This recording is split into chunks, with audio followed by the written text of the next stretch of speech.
নমস্কার বন্ধুরা, গীতাস রান্না বান্নাতে আপনাদের সবাইকে স্বাগত। আজ আমি ভোলা মাছের একটা পোস্তর ঝালের রেসিপি শেয়ার করছি, যেটা খেতে কিন্তু সত্যি অসাধারণ হয়। নমস্কার বন্ধুরা, গীতাস রান্না বান্নাতে আপনাদের সবাইকে স্বাগত। রেসিপিটা তৈরির জন্য আমি এখানে প্রথমেই নিয়েছি ভোলা মাছ। মাছটা কিন্তু বেশ টাটকা ছিল। তো মাছটাকে ধুয়ে পরিষ্কার করে নিয়ে আমি এর মধ্যে পরিমাণ মতো লবণ আর হলুদ গুঁড়ো দিয়ে মাছটাকে বেশ ভালোভাবে ম্যারিনেট করে নিলাম। এভাবেই মোটামুটি আমি মিনিট 10 রেস্টে রেখে দেবো। 10 মিনিট বাদে রান্নাটা করবার জন্য গ্যাসে একটা কড়াই বসিয়ে দিয়ে দিয়েছি পরিমাণ মতো সরষের তেল। আর তেলটাকে ধোয়া ওঠা গরম করে নিয়ে একে একে নুন হলুদ মাখিয়ে রাখা মাছের টুকরোগুলো দিয়ে দিচ্ছি। গ্যাসের ফ্লেমটা মিডিয়াম হাইতে রেখেই মাছগুলোকে উল্টে পাল্টে একটু লালচে করে ভেজে নিচ্ছি। দেখুন, যে যেমন মাছ ভাজা খেতে পছন্দ করেন সেভাবেই ভেজে নেবেন। আমি একটু লালচে করে মাছগুলোকে ভেজে তেল ঝরিয়ে তুলে নিচ্ছি। একই রকমভাবেই আমি প্রথম, দ্বিতীয় এবং তৃতীয় ব্যাচের মাছগুলোকে ভেজে নেব। মাছ ভাজা হতে হতে অপরদিকে একটা বাটির মধ্যে নিয়ে নিচ্ছি হাফ চা চামচ পরিমাণ গোটা জিরে, নিয়ে নিচ্ছি পোস্ত দানা।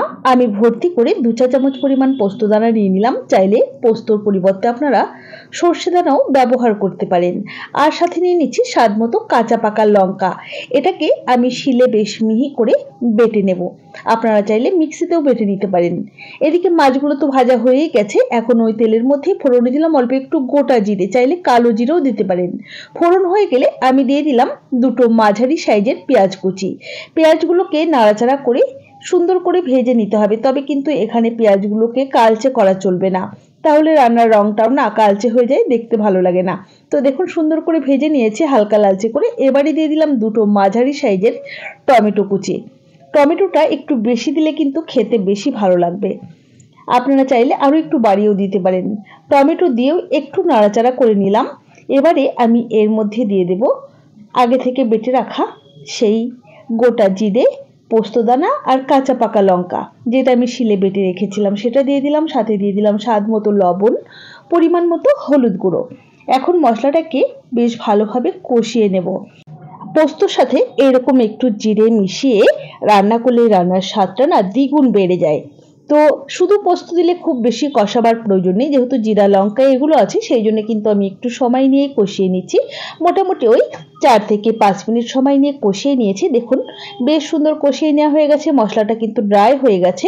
এবারে গ্রেভির জন্য দিয়ে দিচ্ছি পরিমাণ মতো গরম জল। আপনারা যতটা গ্রেভি রাখতে চাইছেন সেই বুঝে কিন্তু জলের ব্যবহার করবেন।